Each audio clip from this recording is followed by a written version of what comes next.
សួរបងប្អូនវីដេអូនេះបង្ហាញពីដំណើរកម្សាន្តចំនួន1យប់2ថ្ងៃមកខេត្តសៀមរាបខ្ញុំបានចេញដំណើរមកពីផ្ទះនេះកាន់តាមផ្លូវ highway តាមមកខ្ញុំទៅស្រុកទៅបានព្រឹកនៅក្នុងគោលតាមមានបានបាក់ឡើងសាច់ជ្រូកបំពីជាដើមអូខេបើថាពីស្រស់ស្រួលតាមមកទៀតតាមផ្លូវយើងឃើញថាទីស្ពេចស្រស់ស្អាតមែនទែនមានពពក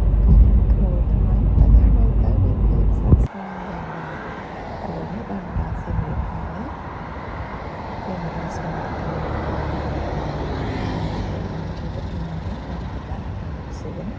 ប៉ុន្តែយើងឃើញថាទេសភាពគឺស្រស់ស្អាតតែមានជា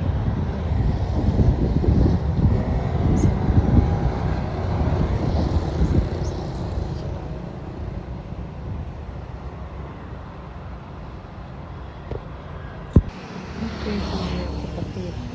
នៅក្នុងនៃសួនតាម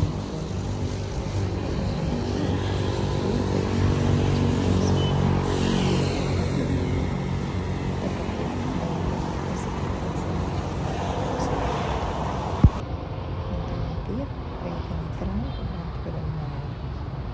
មកដល់កន្លែងកាហ្វេមួយកន្លែងដែលល្បីល្បាញនៅសៀមរាបហើយក៏ជាbrand name មួយដែលដើម្បីចូលទីផងដែរគឺកាហ្វេបរោខ្ញុំក៏ស្គាល់ថារសជាតិកាហ្វេនេះគឺឆ្ងាញ់ Hello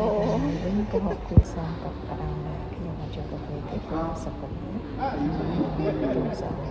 ចាប៉ុណ្ណឹងទៅអូខេនេះកន្លែងមែនតើប៉ុន្តែយើងមិនបាត់រំ